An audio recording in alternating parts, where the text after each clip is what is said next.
What's up, everyone, and welcome to episode 15 of the Standpoint Podcast. With me, as always, is my co-host, Jordan Bohannon. Jordan, how you doing today, buddy? Doing fantastic, brother. How you doing? I'm doing well, We got a really exciting guest on today. Before we get into that, I want to thank everyone for interacting with us on Twitter and Instagram and giving us 5-star reviews and rating us and giving comments too on Apple Podcasts. We really appreciate it all. We're in the works of getting more video content up, as you've probably seen lately with our interviews going more on YouTube. So stay tuned for that. Talk about our downloads a little bit. I think we're close to 30,000, you said, right? Yeah, close to 30,000 downloads. So we really appreciate you guys listening and supporting us through this all. It's a lot of work, and we really appreciate seeing the results. So thank you guys again for all that. Now we kind of got all that stuff out of the way. Take the time to introduce today's guest, former Iowa State Cyclone, current Green Bay Packer, Aaron Lazard. How you doing today, Alan? I'm doing good. Thanks for having me, guys. No problem. So to start it off, I heard from Jordan, you guys know each other from playing AAU basketball. Can you kind of go into that a little bit, playing with Jordan when you were younger? Yeah, so I forget it was my junior going into senior summer, so I think that was 2013. Yeah. I think I met Jordan before that, maybe. Obviously knew about his older brothers at that point, but I just remember kind of watching Jordan during our tryouts and stuff, and during practices, and him being a younger guy, he stood out to me a lot. And then I think as the summer progressed, he ended up playing with us towards the end of the summer, and because you played with us in Florida too, right, Jordan? I played a few games with you guys in Florida. Right. But we were there for I think 17 days. That was insane. Nah, I think it was more than that, honestly. I think it was like 20, 22. Yeah. The funny thing is I was just looking at some of my videos from back then, because when you said you want to come on, I wanted to look back and see if I had any videos from Stephen Crott from when we put that frog in the Ben & Jerry's ice cream. Right. This man had he was literally blacked out from a concussion, and we're just fucking with him the entire day. It was so funny. But it was it was probably 12, 14 of us in two hotel rooms, basically. Yeah, those ratchet hotels. Man, that was a humbling moment looking back, where we were staying and that whole experience. But so much fun.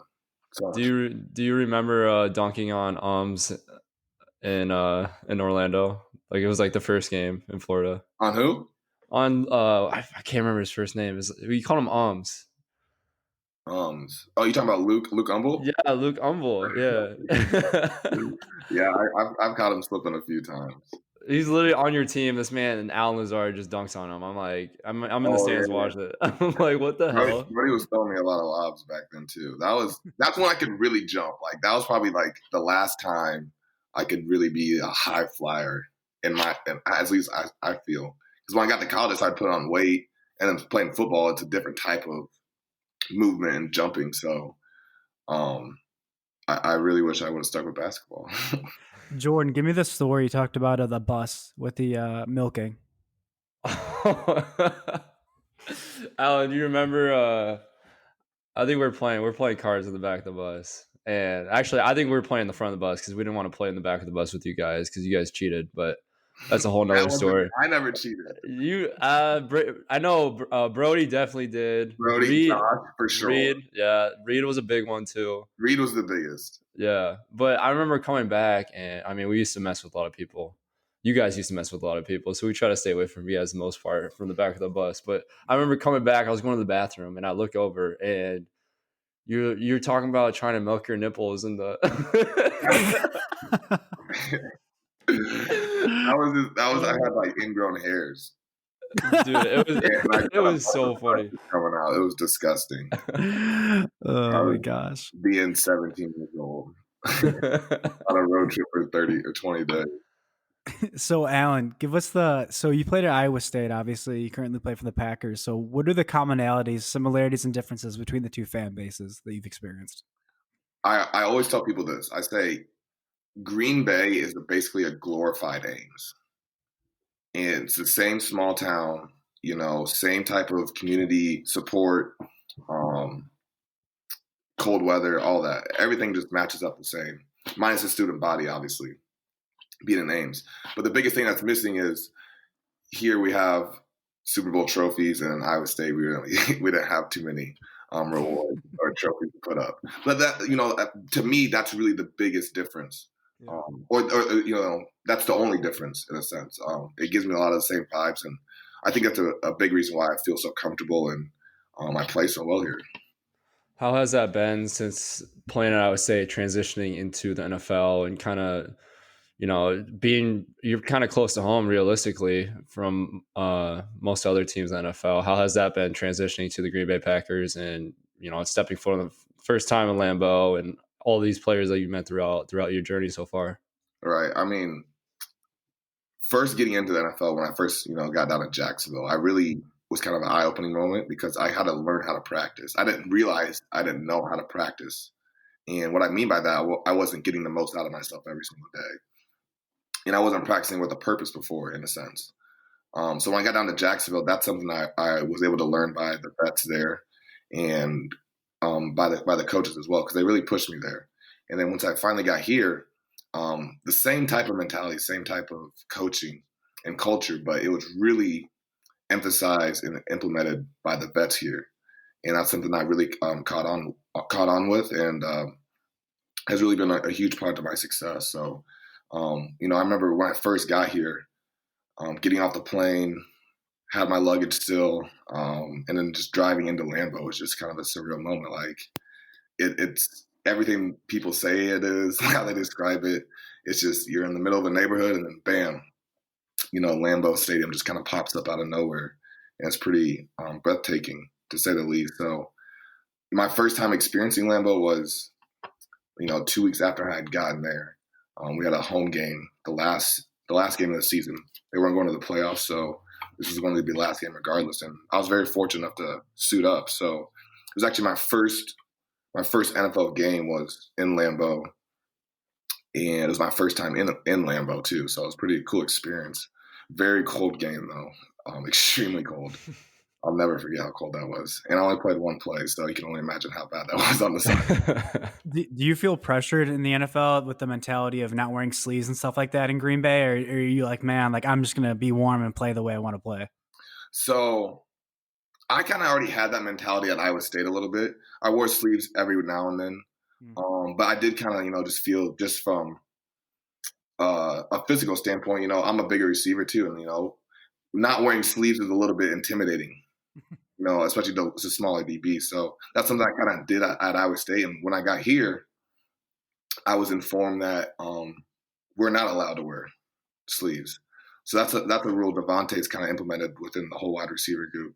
But that's really been passed down from Randall Cobb, Jordy Nelson, Greg Jennings, and those guys. And it's been a thing here for a long time. So, it's kind of disrespecting those guys and, the success that they've had in their career, the success this organization has had, and just to be able to be a part of it, you just want to be able to honor those guys and hope that you can be able to produce as much as they do, or even more. I've been trying to tell Jordan to wear more sleeves during the games because he's not so intimidating. So I'm trying to have him like hide a little bit more. So maybe that will get him to do that a little bit more. You gotta get him to get some push-ups in first. Yeah. He's been missing he's missing arm days when he was injured, rehabbing. Yeah, I wouldn't be able to shoot if I was as strong as Allen was. I didn't need to shoot. That's true. You just jump over everyone. So you touched on it a little bit, but talk about the Green Bay fan base and how important that has been for the you playing with the Packers and the teammates that you come before that you've talked about, and kind of carrying on that legacy that they had before you, and how much it's meant to you to kind of have that support from that fan base. Yeah, the support here is unreal. The Packers really have the best fans in the whole NFL. My first true experience of realizing that was when we played in Los Angeles last year. We played the Chargers, and which is a smaller stadium. I think it only holds a little over 20,000 or so. But I go out there for warm-ups, and 90% of the stadium is covered in green and gold. And then we run out, for to start the game, and the whole stadium's erupting, cheering us on the whole game. And then when they run out, they got booed. I'm over here watching the home team get booed as they're running on the field. So that was kind of like my first, wow, the Packer fans are everywhere.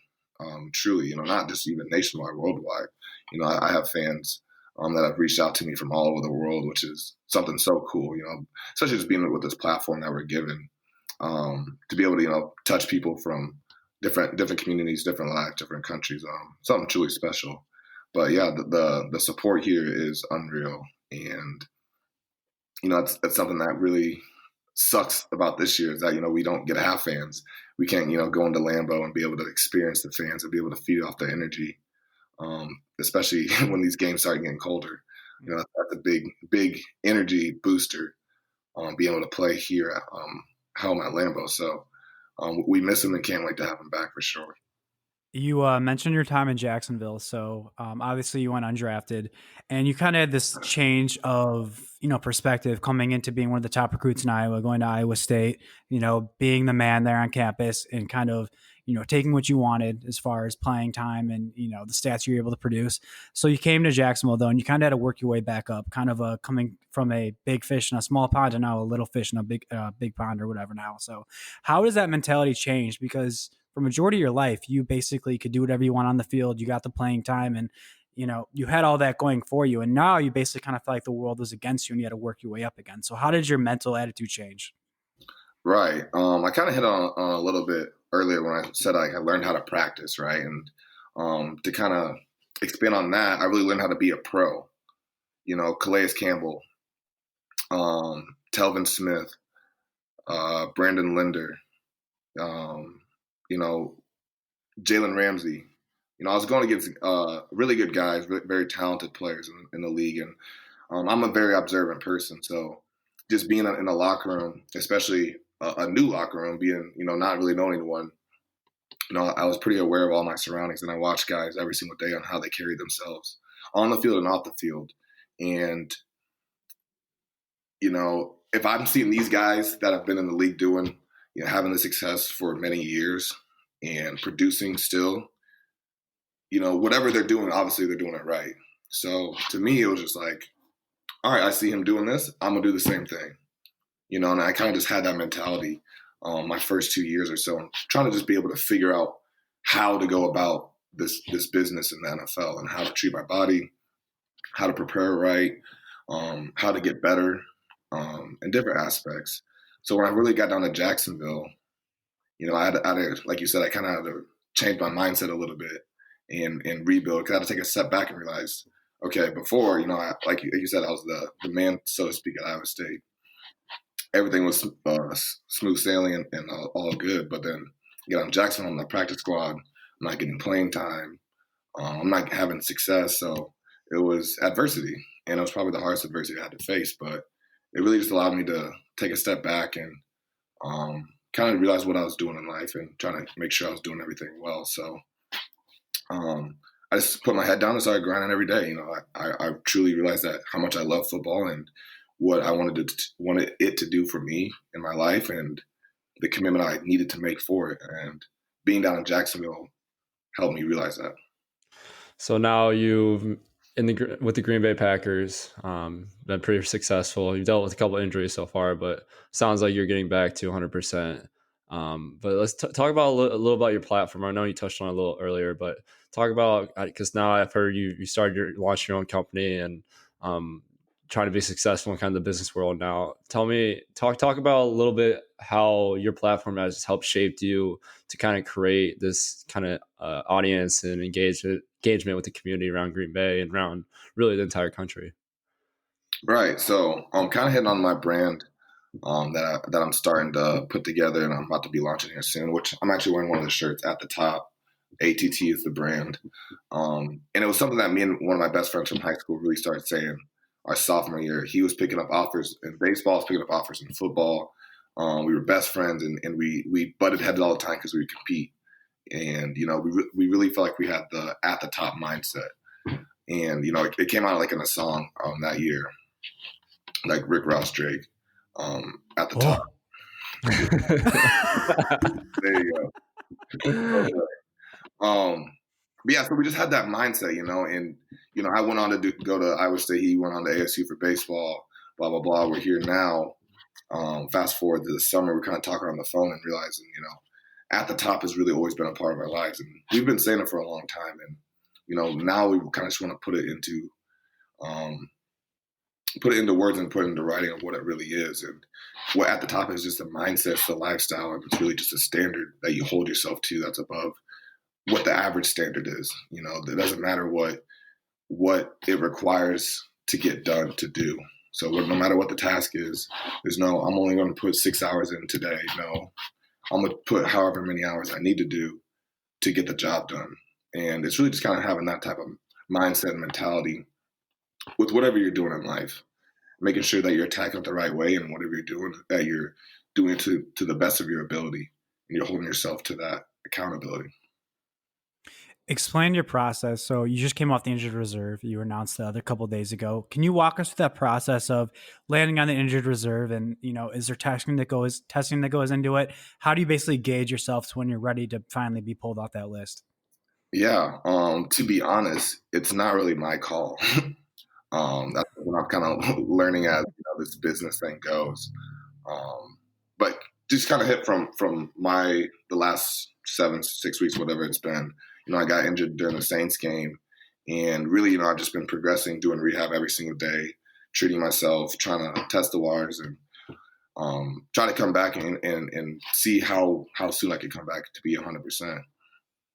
And so kind of during this whole process, it's been ups and downs. And, it's all about trying to just be able to feel your body out, and then also, trust the trainers and doctors that, have been doing this for a long time, and kind of just having that high level of communication. That way you're both on the same page. And, I'm very lucky to have great trainers and a really, really great surgeon, honestly, to be able to put me back together.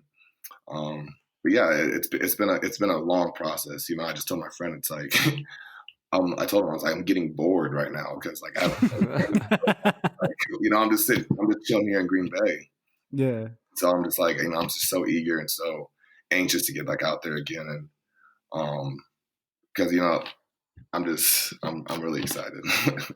Will we see you suit up this Sunday? I'm planning on it. Nice.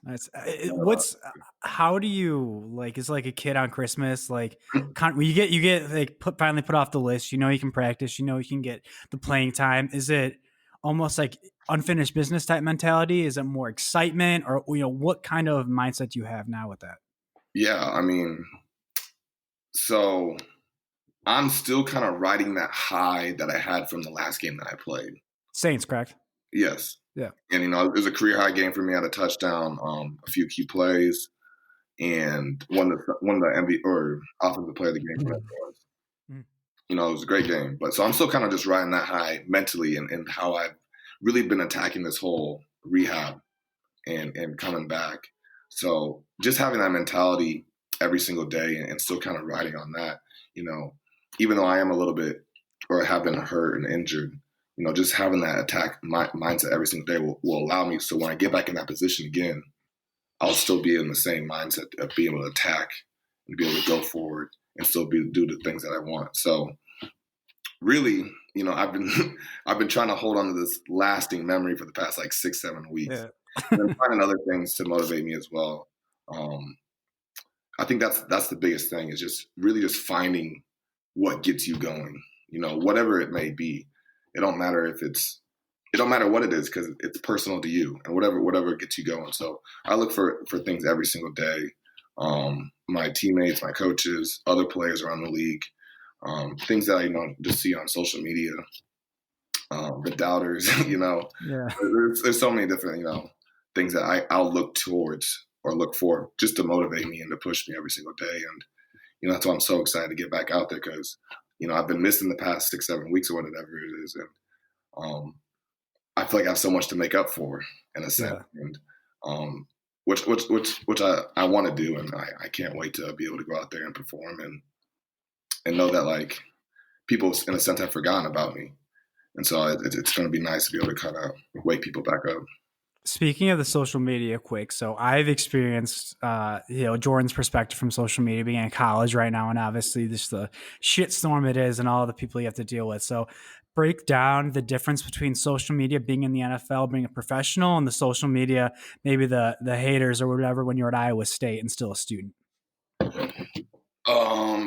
Which, like, you're saying how the haters different? How does it differ? Is it the same type of people? You know, is it the still like live in the mom's basement type people, or you know, is it getting a little more aggressive? Is it the Packers, or is it No, not as no. intense? For me and how I kind of go about social media, it's just like if I'm not following you or like know you, like your opinion like just doesn't even resonate with me. Yeah.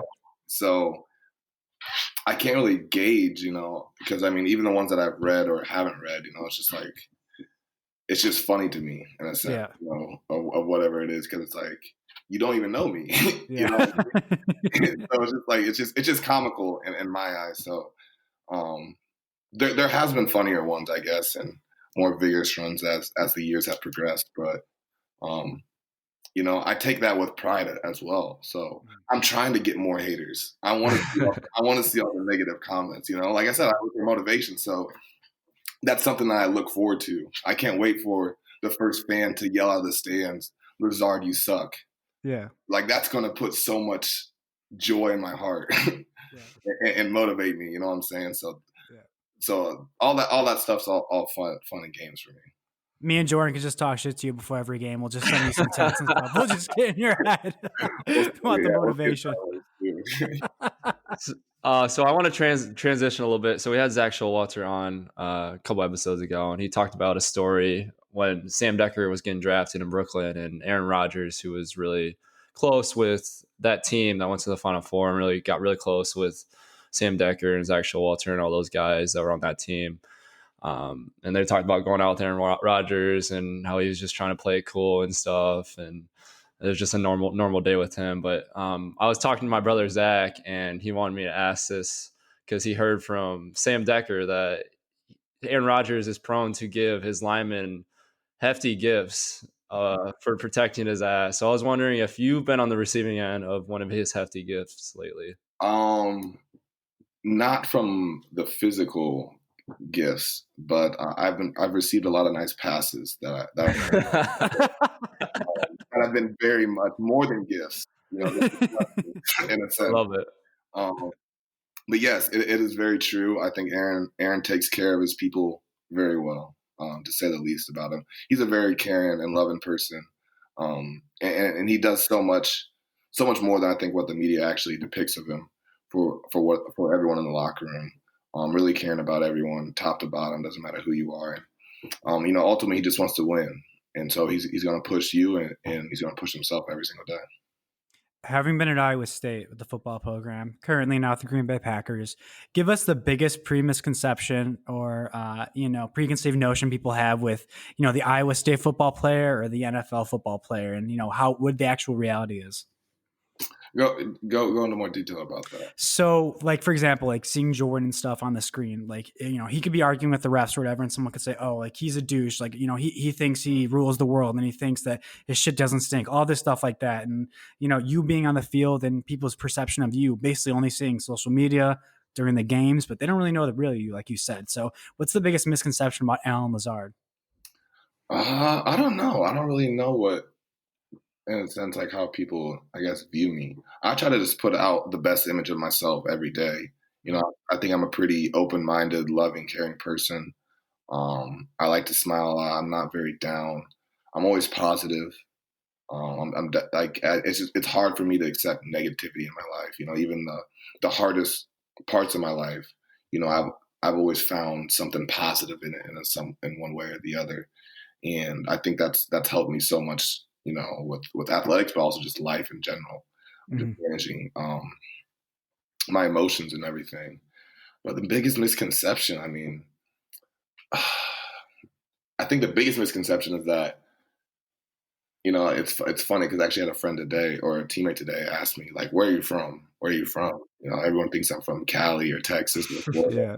The biggest misconception is that I'm from Iowa. People that aren't from the Midwest or from Iowa and know me through Iowa State. Yeah.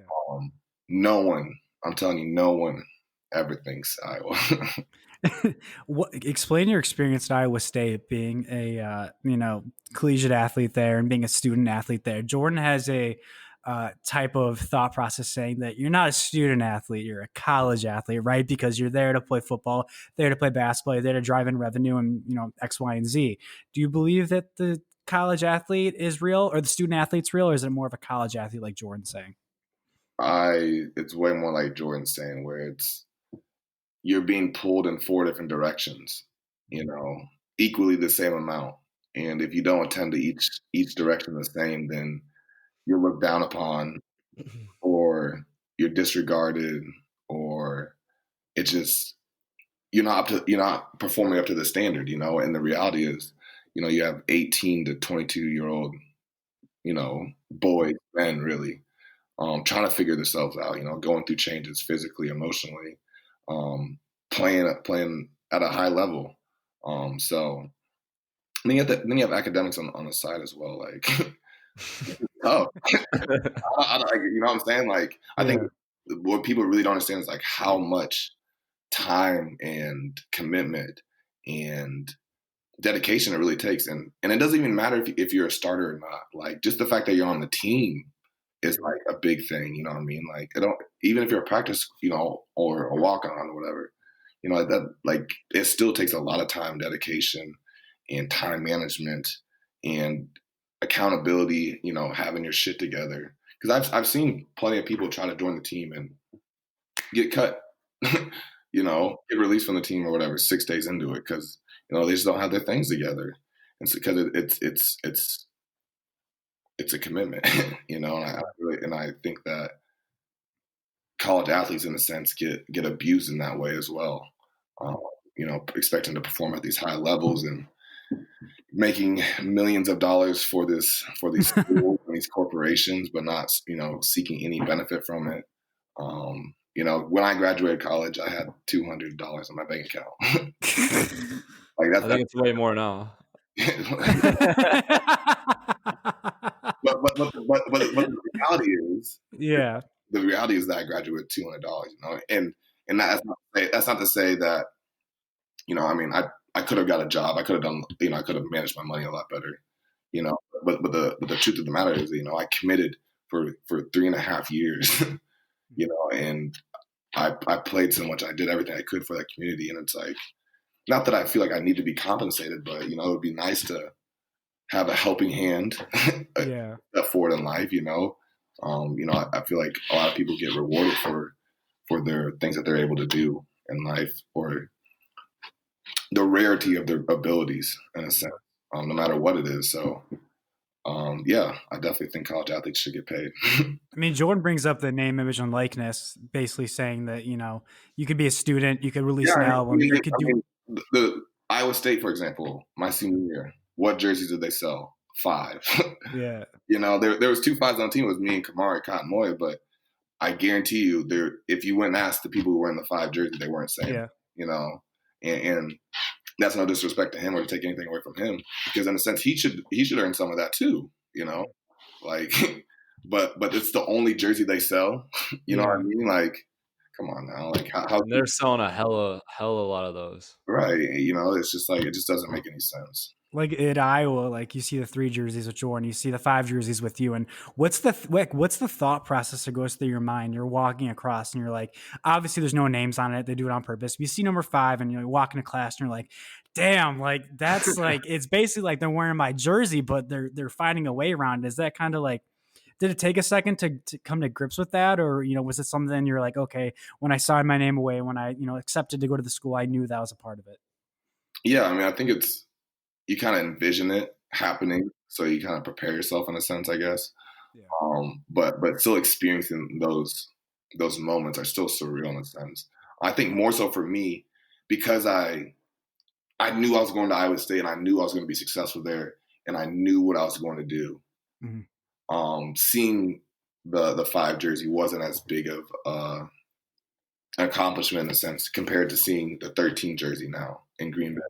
Like, that is the most, like, holy shit, like, I'm actually out here doing this. Yeah. and it's something that, that motivates me and pushes me even more. Like, the fact that they cut me last year at the end of camp, and then this year, my jersey's in the pro shop.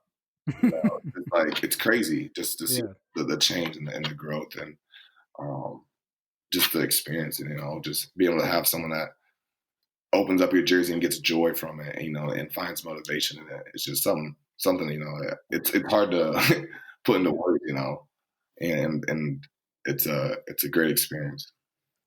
Talk about let's go back to Iowa State for a little bit. Your playing days at Iowa State and how much you enjoyed being around that community. We always hated each other just because how much of a rivalry Iowa fans are towards Iowa State fans, and opposite way around. But I mean, realistically, Iowa and Iowa State are in my mind, one of the top universities in the entire country based off fan base, hometown feel, just everything that those universities have to offer, just everything that's right about sports and academics. I think that happens at both those schools. But when you're in Iowa State, when was the time you first realized that Iowa was a better football team? Well, my first year, we beat Iowa. Oh, we went to Kinnick. I was actually the leading receiver that game. I'm pretty sure. I remember I was there. Yeah. You made Jordan cry.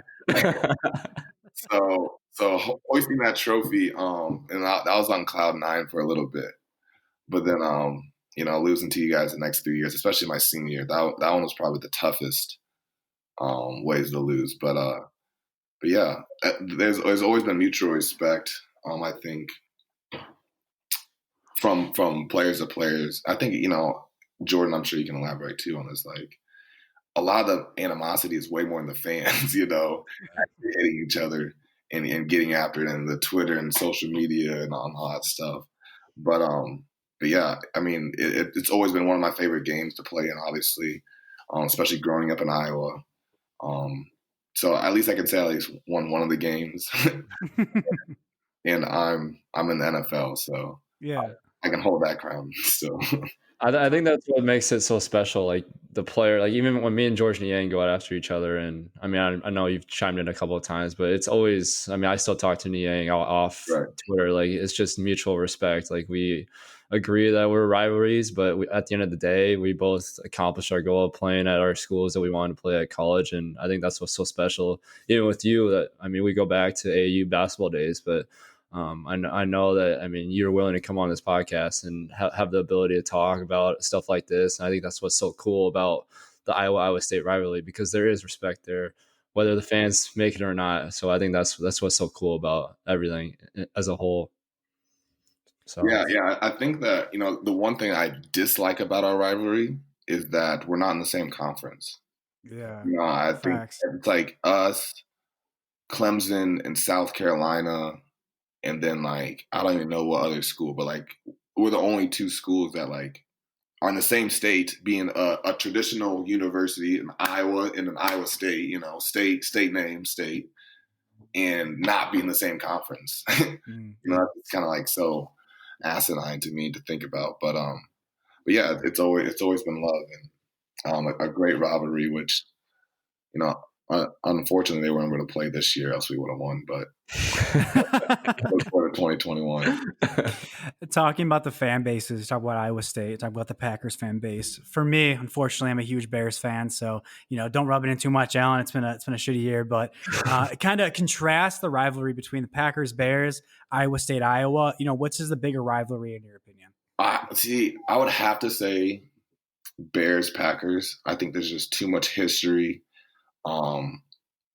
Yeah, there's just way too much history, too much success with both organizations, with the Packers and winning the first however many Super Bowls, and the Bears and the success that they had in this, the late 90s and stuff. Yeah, it's just been such a great rivalry. I really only played one game last year against them. The first game of the season we started. I want to play in special teams, so it's kind of like hard to get into the game. But it's definitely a game I'm looking forward to, especially because David Montgomery plays for the Bears. So that's one Bears player I can cheer for. Can you expand on that, your relationship with David, and how like the stars aligned, and teammates at Iowa State, and now your division rivals in the same conference? What's your relationship with him been like since you guys have both made it in the NFL? Right. So my first memory with David is day 3 of camp. So he came in with Campbell my junior year. He was a part of that first recruiting class. And day 3 of camp, we put on pads for the first time. And I saw him run over a kid. And I said, oh, that boy's special.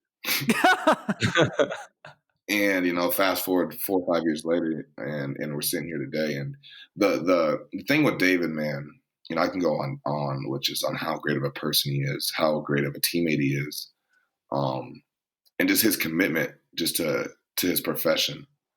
He's one of the hardest workers, one of the most loyal or people I've ever met.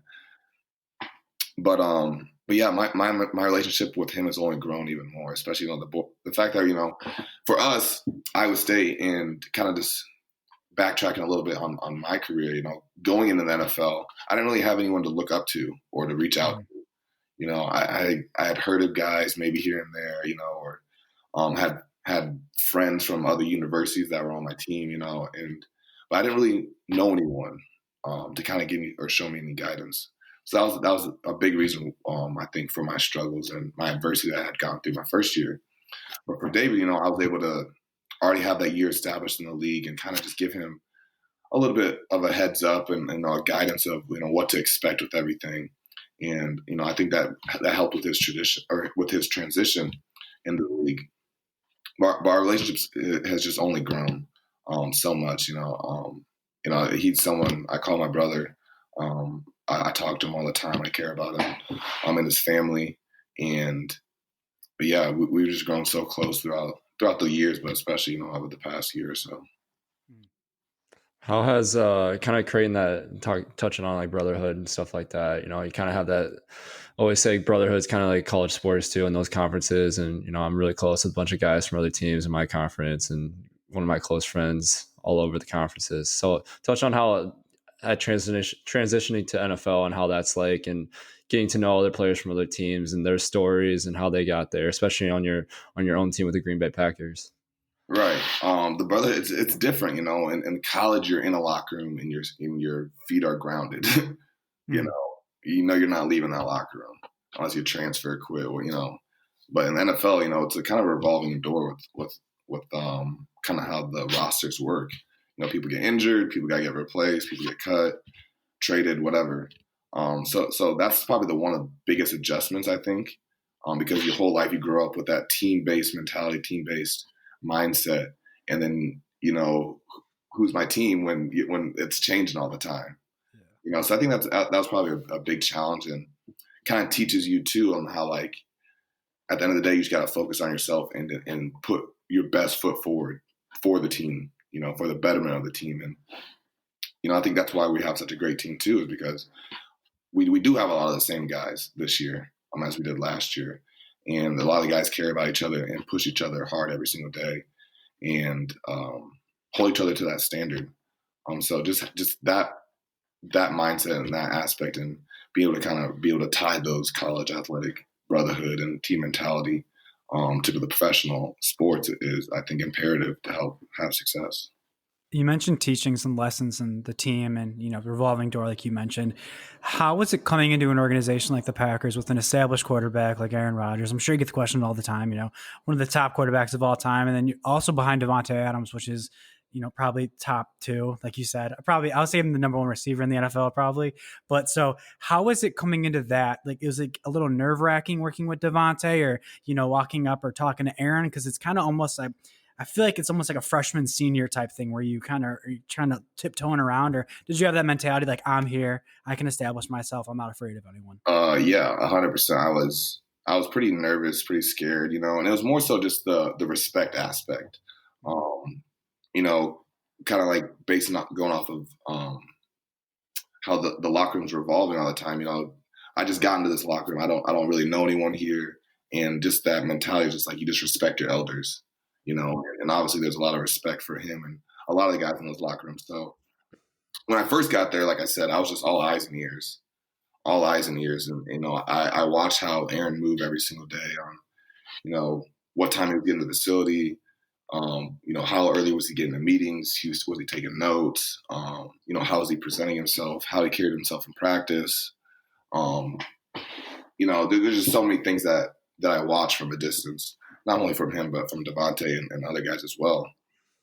So getting there first, you know, like I said, it was all eyes and ears. But as I was able to make plays and kind of develop a relationship with those guys, both of them have really taken me underneath their wing, and the relationship with them, you know, I'm something I'm very grateful for, and the guidance that they've helped me with. Aaron, just his leadership and how he pushes himself every single day and holds me to a standard where, you know, I don't want to let him down. I don't want to let my other teammates down as well. And working with Devontae, some of the footwork that he has and the routes that he runs it's crazy to watch. And, you know, trying to be able to pick up those stuff and listen to his teachings and his mentality has helped my game so much. Would you say you learned more from Aaron or more from Devontae thus far? I've learned more from Aaron because Aaron's more just football offense, you know, the philosophy, the scheme, certain situations, right? Devontae is way more, you know, intricate with, you know, what foot I'm stepping with, how I'm breaking down. You know, so two different things, but you know, Aaron for sure, a lot more information I've gotten from him because I mean, he runs the show. Yeah, exactly. We're gonna get into some fast, fun questioning here. We've talked about a lot of cool shit, and it's been awesome to hear, kind of pick your brain about a lot of things that you've experienced these last 4 to 8 years. So, we're just gonna start off right at the bat here. So, what's your least favorite thing about Iowa? Iowa Hawkeyes. Yeah. It's probably just the logo. The logo, like it just. You got to expand on that. It just rubs me the wrong way. It just doesn't look right. It's kind of sloppy. It's just, but I love black and gold though, so it's like it's mixed emotions. I think the Cyclone is really ugly in my opinion. We have I State though. You guys just need to pick a logo. To be honest with you, how many logos? What do you mean? We changed it like 10 years ago. You can't just keep changing logos. I feel like I've seen a new logo every 5 years from you guys. That's not true. All right, so Alan, I'm going to play a little game with you. It's going to be called Under Overrated. You may have seen it. I think Pitchfork does something like that. So I'm going to give you some things. You're going to say under or overrated and kind of give me a little explanation why, all right? So first one is going to be cheese curds. Overrated or underrated? Under. Underrated, why? They're the best food on earth. Cheese curds? All right. Next one, spotted cow. Are they better? Are they better in Wisconsin? Oh, facts, yeah. I mean, yes and no. Than Iowa? There's more. I mean, yeah, for sure. There's more restaurants that have it, or, you know, fast food spots that it's way more common here. So it's way more easily accessible, I guess. Next one, spotted cow. Jordan, are you familiar with spotted cow? Yeah.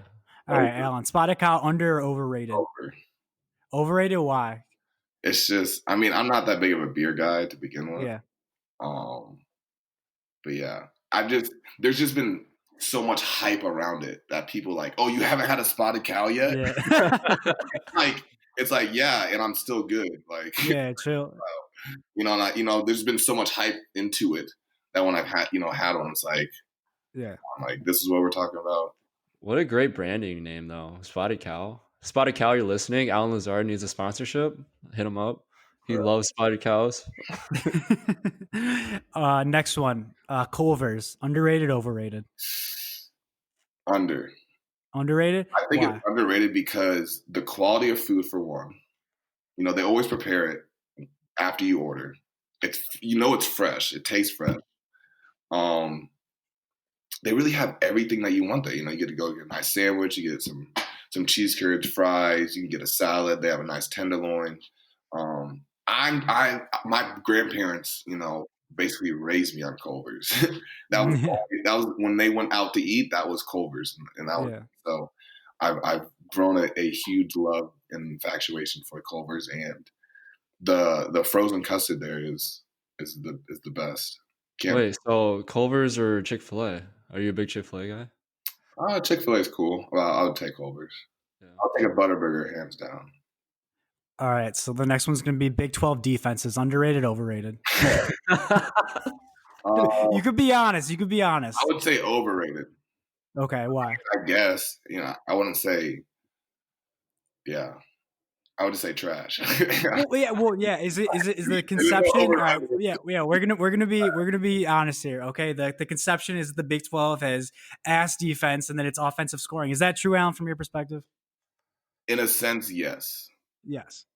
Yeah. Or do they just have better offensive guys? Which one? Ooh. It's just college offenses and the game is just so, that's something I've learned about NFL. The NFL game is just so much different than basketball. It's pretty transparent, what you get, like the 3-second defense call, 24-second, there's a few rule changes, but it's pretty, there's way more, the clock is, for instance, after first downs, the clock doesn't stop in the NFL.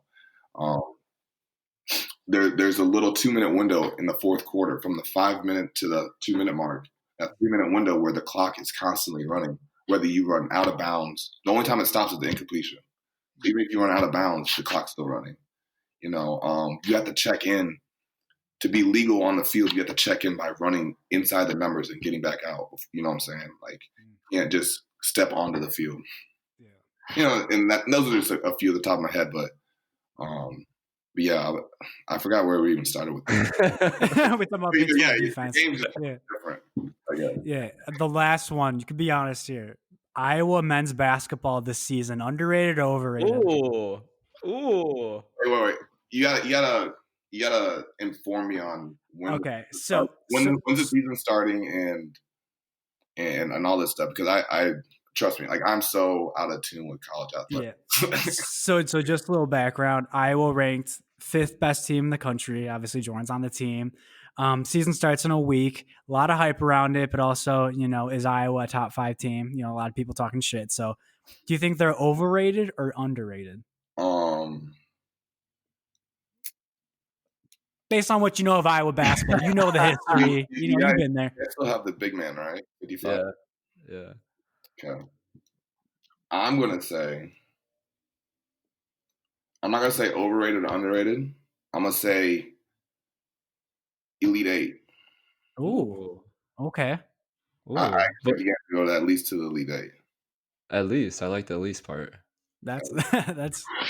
So when you're, because that's going to be the championship of the region. Yeah. Or the Final Four. Yep. Yeah. What's Jordan? What's something about Alan's experience at Iowa State that you have questions about compared to your experience at Iowa? Being a college athlete on campus.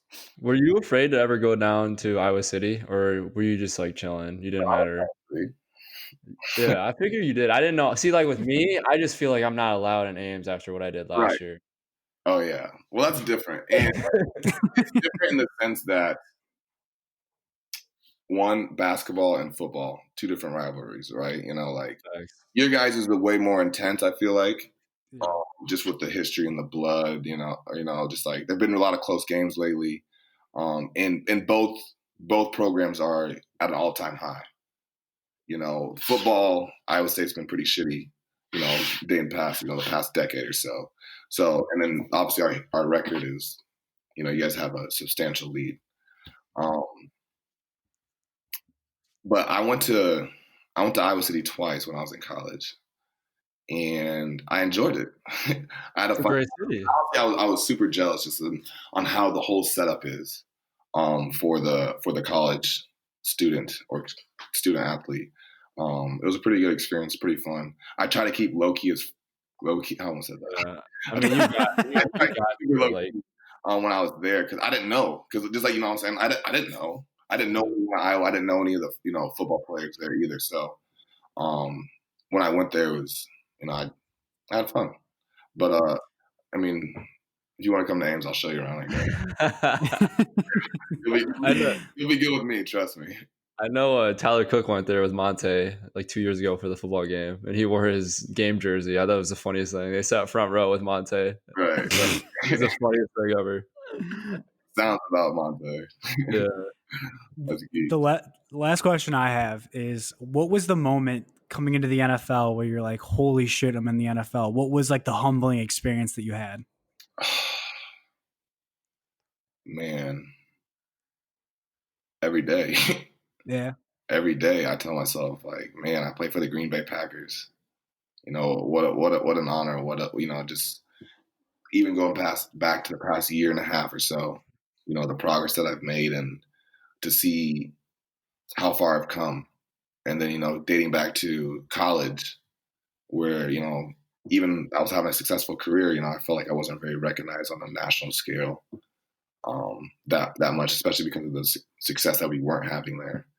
And then, you know, going back to high school, just thinking about how no one thought I could even go to D1 for football because, you know, Iowa doesn't produce football players, you know. So every day is a constant reminder, you know, pulling up to this. You know, I drive past Lambeau all the time. Just on my ride home, you know, I go get food or whatever I'm doing, going to friends. You know, I'll go out of my way to drive past Lambeau just to kind of remind myself on how grateful I am to have this opportunity and how much I love it, you know, and how much I just want to improve every single day and hopefully, you know, be able to leave a legacy here. I got one more question for you. What's been, you know, hopefully you have a lot longer career, but so far, what has been the most memorable moment, whether that's signing your letter of intent to Iowa State or finding out you're going to end up with the Green Bay Packers and, you know, sounds like playing with one of your dream teams and playing with Aaron Rodgers. What's been your most memorable Throughout my entire football career? Entire football career, yeah. There's been a couple. I'll say this one first. My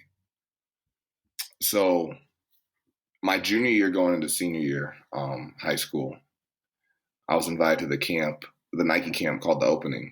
It has like the top 120, 130 kids, whatever. Flew out there. And so me at this time, kid from Iowa, you know, I had a few offers, I guess. I'm going out to this camp. I don't know anyone there. And I show up, I'm in the hotel, and I'm getting all this Nike gear, right? I remember I got to the hotel, and you had to do all your forms and all that stuff, but they give you so much Nike gear. And I was just so happy to have all that stuff. You know, especially being high school kids, like free Nike gear. You know, that was worth gold at that time. Oh, yeah, elites. And then so I had all my stuff, and I'm about to go up to my room. So as I'm waiting for the elevator to come, Johnny Manziel ends up walking and get on the elevator or waiting for the elevator. So me, I'm just like, you know, this is right after Johnny Manziel won the Heisman. This is the next summer, right? You know, this is when he started doing all his partying and all that stuff and kind of friends. So Johnny's standing right there, and I'm like, you know, hey, you know, small talking to him, and then I had my cleats in my hand, my shoe boxes.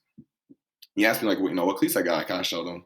He goes, "Oh, those are dope, man." He's like, "I wish I had those." And I said, "I wish I had your cleats," because he was there for the QB or for the Elite 11. Yeah, which is the quarterbacks go there like a week before the rest of the skill athletes show up, and they have their own camp and try and do for blah blah blah. But those QBs, you know, and Johnny was one of the mentors. You know, it's like him, Teddy Bridgewater, a bunch of other guys. And those quarterbacks got these all gold Calvin Johnson Nike cleats. Yeah. And I remember, you know, being who I was, I followed the years before, and I remember like the quarterbacks always got those. I was like, oh, like, I wish I would have played quarterback. Those cleats. And so I said, you know, I wish I had your cleats. And he goes, "Oh, you want to trade?" And mind you, I'm probably like 6'4", you know, I was pretty tall, 6'3" maybe. Johnny Manziel is 5'10", 5'11", but mind you, he has huge hands. I remember observing that when I first saw him. And he goes, "You want to switch cleats?" I'm like, "What do you mean?" Like, I'm like, "I wear size 15." He goes, "No, so do I." And so I go to his hotel room because he was just checking out to leave because he had gotten done with his portion of the opening. And I was in his room, and he had given me 2 pairs of cleats. One was the golden Calvin Johnsons, and another pair was just like some regular black and white low cut cleats. And I just remember like almost like sobbing, and because at this time this was like the first figure that I really met outside of Iowa that was a star or a celebrity.